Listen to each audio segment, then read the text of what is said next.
Парасаттылық дегеніміз бұл мықты моральдық принциптерді ұстану және бұзбау қабілеті. Парасатты басшы дегеніміз кім деген сұраққа келетін болсақ, бұл ең біріншіден ағылшынша integrity деген сөз бар, біртұтастылық, яғни адамның ойы, ниеті, сөзі және іс-әрекеті бір жерден шығуы тиіс. Парасатты басшы белгілі бір топтың, белгілі бір адамның немесе белгілі бір позицияны қабылдамай, объективті шешім шығару үшін ол әртүрлі көздерден алынған ақпаратқа немесе мәліметке сүйеніп шешім қабылдауы тиіс. Және де бұл жерде ең маңыздысы бұл коллегиалдылық және транспаренттілік принциптері болып табылады. Жалпы ғаламдық жүйеден бастайтын болсам, батыс елдеріндегі, Европаның, ақш-тың мықты жоғарғы оқу орындарында академиялық адалдық дегеніміз бұл бұзылмайтын ортақ құндылық болып табылады. Тіпті көптеген осы батыс елдерінің университеттерінде академиялық адалдықты бұзған үшін, мысал келтіретін болсам, бұл плагиат, сонымен қатар бағалардың фальсификациясы, бағаны адал емес жолмен алу және де алдау және бұрыс ақпарат беру болып табылады. Осы принциптердің бұзылғаны үшін батыс елдерінің университеттерінде тіптен оқудан шығаруға дейінгі шешімдер қабылдайды. Өзім 4 жыл оқыған Назарбаев университетте дәл осындай жағдай. Қағаз жүзінде академиялық адалдық қалай қойылса, іс жүзінде ол солай орындалады. Соңғы жылдардағы реформалардың, трансформацияның нәтижесінде менің ойымша Қазақстанның көптеген қазіргі жоғарғы оқу орындарында академиялық адалдық және академиялық мәдениет принциптерін күшейтуге бағытталған жұмыстар жүріп жатыр. Біздің Жұбанов университетте осы бағытта өзінің жұмысын жалғастырады. Бұл сұраққа өзімнің тәжірибеме сүйеніп жауап беретін болсам, қазіргі уақытта Қазақстанда меритократия принциптері күшейтіліп жатыр. Сондықтан әлемнің үздік оқу орындарында білім алған, өте жақсы платформаларда тәжірибе жинаған жастарға ел басқару ісіне тартуға қазір көптеген мүмкіндіктер қарастырылған.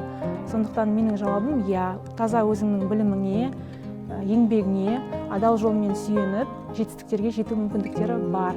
Тек қана таза білімге сүйеніп, жетістікке жету қиындау деп есептеймін.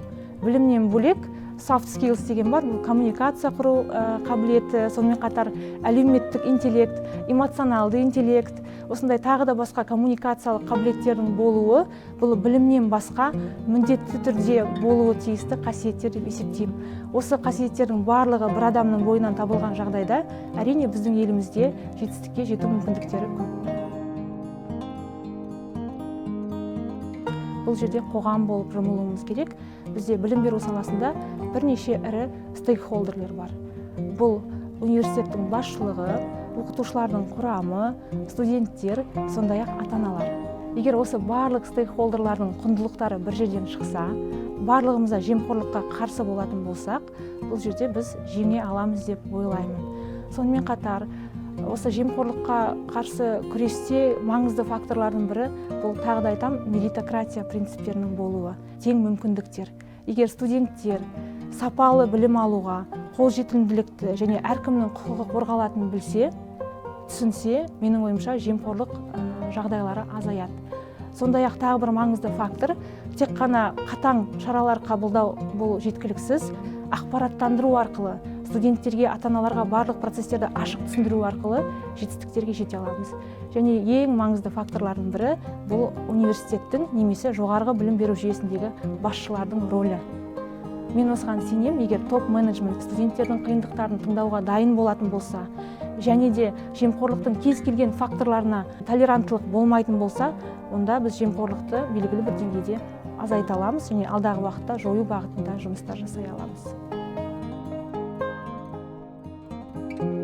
Бұл жерде менің табыстылығым, бұл мемлекетім жасаған мүмкіндіктердің арқасында, әлемнің үздік оқу орындарында, еліміздегі үздік оқу орында білім алу, көптеген инновациялық платформаларда жұмыс жасап тәжірибе жинау, және бүгінгі таңда өзімнің туған жерім осы Ақтөбеде беделді білім ордасы Жұбанов университетінде көшбасшы болу. Егер осыны табыстылық деп қарайтын болсақ, онда менің формулам бұл ең бастысы еңбекқорлық, үздіксіз білім алу және даму.